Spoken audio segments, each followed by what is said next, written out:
بسم الله الرحمن الرحيم. السلام عليكم ورحمة الله. تحية طيبة. معكم الأستاذ عبد الله عسيري، أستاذ ثانوي تأهيلي مديرية القنيطرة.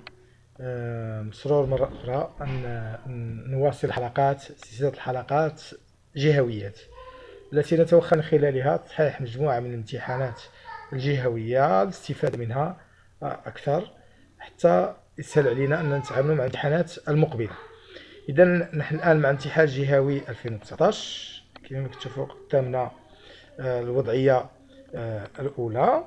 إذا هذه الوضعية عندنا السؤال هو: صغ بأسلوبك الخاص المشكلة التي أثارها إبراهيم في سياق حديثه مع والدك. احنا سبق وشرنا اللي ما شافش الحلقة يرجع يشوفها كيفية التعامل مع هذا السؤال. قلنا إما السؤال كيكون أحيانا غير للتذكير، السؤال كيكون المشكلة تطرح ولا وضعية، ولا المشكلة ديال شخص ما. إذا هنا عندنا المشكلة اللي أثارها إبراهيم. إذا إبراهيم أثار مشكلة. إلا رجعنا الوضعية نشوف إبراهيم قال: ما أعظم هذا الدين وما أجمل مشهد المسلمين وهم يسعون إلى الله أفواجا في وحدة وتسامح وتراحم، ليس حالهم يكون كذلك في سائر الأيام. إذا نطرح واحد الإشكال، هو التناقض ولا التعارض ما بين حال المسلمين من بين الماضي والآن. إذا الجواب على هذا السؤال هو أنه اتصاف المسلمين بالوحدة والتسامح في يوم العيد بخلاف غيره من الأيام. إذا إبراهيم أثار مشكلة تغاير أحوال المسلمين وعدم ثباتها بين سائر الأيام ويوم العيد. إذا عندنا نختار إما الجواب الأول أو الجواب الثاني. بعد ذلك نمر إلى التعريف راسها خصكم تضبطوا مجموعة التعاريف اللي عندكم، سواء من خديتوها من المنار أو من الرحاب. أنا أضع بين أيديكم هذين التعريفين، ولكن كل تعريف خديتوه راه مقبول. لأن السؤال الثالث عندنا آية، ومطلوب من هذه الآية اختيار استنباط الضابط الذي وظفه سيدنا يوسف عليه السلام. إذا الآية تقول: قالت تزرعون 7 سنين دأبا. هذه الآية إلى رجعت الذاكرة قرينا في مجموعة من المواضع. الآية كنقراو في مجموعة من المواضع في حق البيئة اللي هو الدرس اللي هنايا، اللي هو العنوان أصلا حق البيئة التوسط والاعتدال. قرينا في الإيمان وعمارة الأرض. قريناها في المنهج يوسف عليه السلام الذي يستعمله في مواجهة أزمة الجفاف، وهو منهج التخطيط والتدبير، يعني يبين الكفاءة ديالو.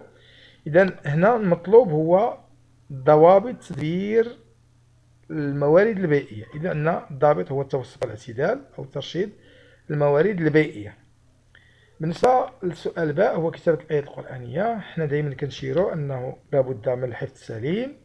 خصكم تحفظوا، لأنه تردوا البال أنه تخصم 4 نقطة عن كل خطأين، سواء بزيادة أو بالنقصان. السؤال الموالي وهو أنه في سياق الوضعية أنه ممارسة التفكير ترسخ الإيمان وتطور العقل. أبرز أهمية التفكير الفلسفي الموضوعي في ترسيخ الإيمان. إذا كتشوفوا أبرز ديما نقلبوا على السؤال شنو هو. السؤال ماشي الإيمان والعقل ولا تطوير العقل إلى آخره. عندنا الأهمية، أهمية التفكير الفلسفي مع ترسيخ الإيمان. حنا كنا خدينا واحد القاعدة اللي تعقلوا عليها دائما، أنه كلما ازداد الإنسان مثلا، كلما ازداد إيمانا، كلما ازداد علما ازداد إيمانا، كلما ازداد تفكرا تدبرا ازداد إيمانا، مثلا كلما ازداد حياء ازداد عفة. يعني هذه القاعدة يعني من خلالها نقدروا نطبقوا عليها ان التفكير الفلسفي كل ما كيفكر بشكل اكثر، يستخدم العقل ويتامل الا ويرسخ الايمان ديالو. اذا تشيروا في الجواب هذه القضايا. اذا الاعمال العقل في الفهم والتفكر في ملكوت الله، وبالتالي يزداد الايمان ديالو. اذا نطلب السؤال الخامس: العلاقة مبدأ الاستخلاف بعمارة الأرض وإصلاحها. عندنا الإيمان وعمارة الأرض، عندنا فيه 3 المحاور. في المحور الأول هو أن مبدأ الاستخلاف هو أساس عمارة الأرض. إذا هذه العلاقة نص في المحور راه يبين لنا العلاقة. ثم عندنا أن النهي عن الإفساد في الأرض لأن الإنسان مستخلف. ثم أن الحكم ديال الإنسان في هذه الأرض أنه راه واجب عليه أنه عمارة الأرض، لأن من مقتضيات الإيمان.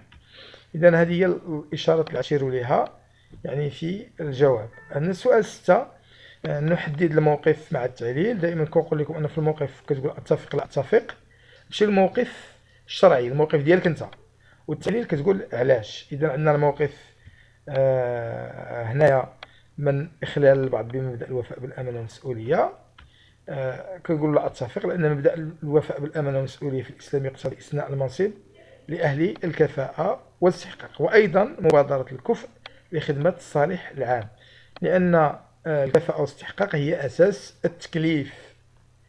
السؤال الموالي 7 نطلب من الاستشهاد. إذا نستشهدوا الأساسين من أسس الكفاءة والاستحقاق. إذا يوسف عليه السلام تميز أنه كفء. لماذا؟ لأنه تميز واحد الصفات، واحد القيم اللي هي الواردة في قول الله عز وجل: قال اجعلني على خزائن الأرض إني حفيظ عليم. السؤال 8 عندنا عبارات خاطئة وينبغي تصحيحها. إذا تقلبوا تقراو مزيان تشوفوا الاثنين الكلمة اللي خطأ. مثلا عندنا: رفض النبي صلى الله عليه وسلم مبدأ التفاوض مع كفار قريش في صلح الحديبية. ولكن غنرجعوا أنه هذه في جوج ديال الدروس: الدرس ديال صلح الحديبية وفتح مكة، والدرس ديال النبي صلى الله عليه وسلم مفوضا مستشيرا. كنلقاو العكس، ماشي رافضة، بالعكس قابلة. النبي صلى الله عليه وسلم لم يرفض، بالعكس هو قابلة. إذا قابلة التفاوض. وراه شفتوا الأمثلة من تفاوض النبي صلى الله عليه وسلم. عندنا بعد صلح الحديبية أشارت أم المؤمنين عائشة رضي الله عنها على رسول الله صلى الله عليه وسلم بالمبادرة إلى النحر والحلق. لا، ليست أم المؤمنين عائشة. إذا من عندنا؟ أم المؤمنين أم سلمة. فتح المسلمون المدينة المنورة بدون قتال. إذا ماشي المدينة المنورة، بل فتح مكة. إذا عندنا السؤال الموالي في الوضعية التقويمية الثانية. إذا نستخرج من سياق الوضعية نوعين من أنواع الصبر. إذا رأيتم أنواع الصبر: الصبر على الطاعة، الصبر على المعصية، الصبر على الابتلاء. ولكن نطلب من الوضعية. إذا فاش كنقراو الوضعية كنقراو إلى أن نصل: فقد صبر على ظلم الإخوة وعلى محنة الأسر كما صبر. إذا باينة سهلة عندكم.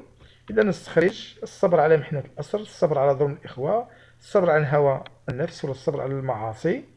السؤال الثاني: من خلال الآية الواردة في سياق الوضعية. إذا عندنا الآية: وكذلك مكنا ليوسف في الأرض يتبوأ منها حيث يشاء. إذا نستخرجوا ونوضحوا ثمرات الصبر. طبعا أن صبر يوسف عليه السلام أنه كان سببا في مجموعة من الأمور. إذا الخلاصة ديال القصة أن صبر يوسف أدى به إلى نصرته وعفته وتمكين له وتحقيق رؤياه.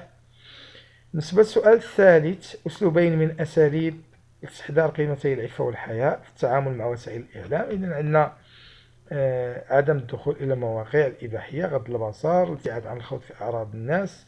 لأن نقدروا تربطوها بالدرس ديال الفاحشة، يعني هذا هو الجواب، ولكن غير باش تستحضروا درس الفاحشة أنه المفهوم الفاحش والإضافة في المفهوم. سبق أن رأينا يكون عدم قبحه من الأقوال والأفعال الظاهرة والباطنة.